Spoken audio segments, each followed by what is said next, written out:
Okay, so it's been a while since I've done an update for the fish vote, so I thought it was about time that I did that. We had Springwatch the other night, which is absolutely fantastic. They launched the vote, or launched the vote on the show anyway. We've been going on since March, and there's been a bit of confusion about why these 10 fish have been picked. So I just wanted to clear that up. I haven't picked these 10 fish, that's not my decision.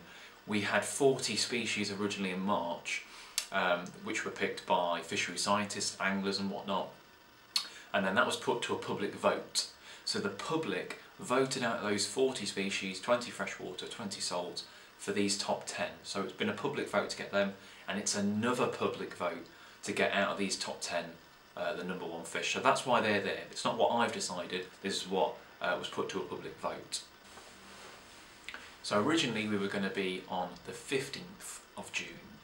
But we've moved it a day forward to the 14th of June now, and that's partly because of Springwatch scheduling. Things change all the time, that's just part and parcel of TV. So it's going to be the 14th of June. It will either be on Springwatch Unsprung, which is on before the main show, or the main show, or both. That's about as much information as I've got at the moment, but it will be the 14th for now, and it will be on either of the shows, or potentially even both of the shows, and we'll be announcing live which fish has become the UK national fish. So voting will end at midday on the 14th. So you've got up until then to vote for your fish before all the votes are counted and collected.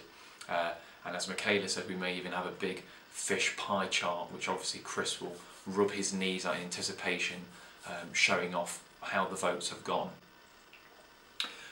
We've had lots of support from lots of groups, and if you look on the website there's a fish supporters page. There's still time to join in. If you're a conservation group or anyone who has a potential interest in fish, get in touch. We'll add you and your website to the supporters page and just get the message out for the fish vote. The RSPB, kind of big group that you wouldn't necessarily associate with fish, they've hosted a blog for us.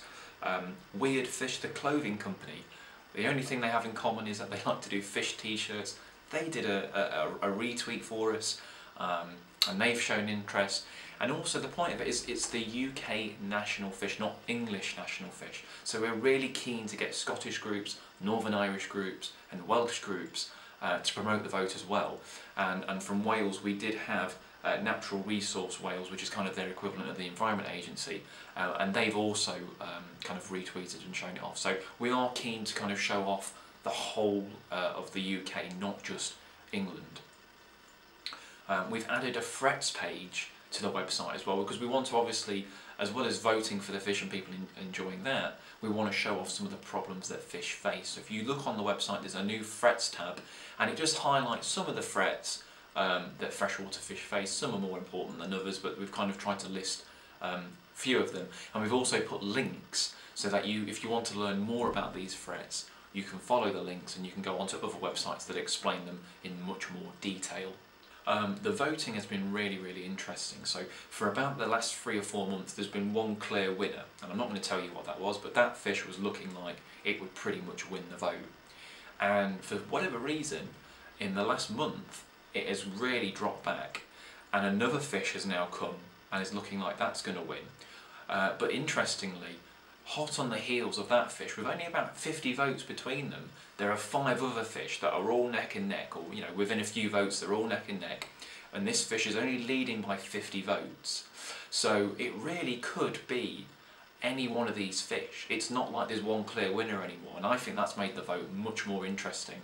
So that's why I'm appealing to you, anyone watching this, tweet, Facebook, email, carrier pigeon, any kind of way that you can get the vote out there, do so, because you never know, the fish that you want to win could be in those top 6 that are really looking like they've got a chance.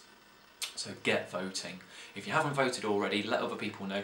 If you're part of a local fishing club, or a bird watching club, any kind of organisation that might be interested in fish, let them know about the vote, because we really want to build up some momentum.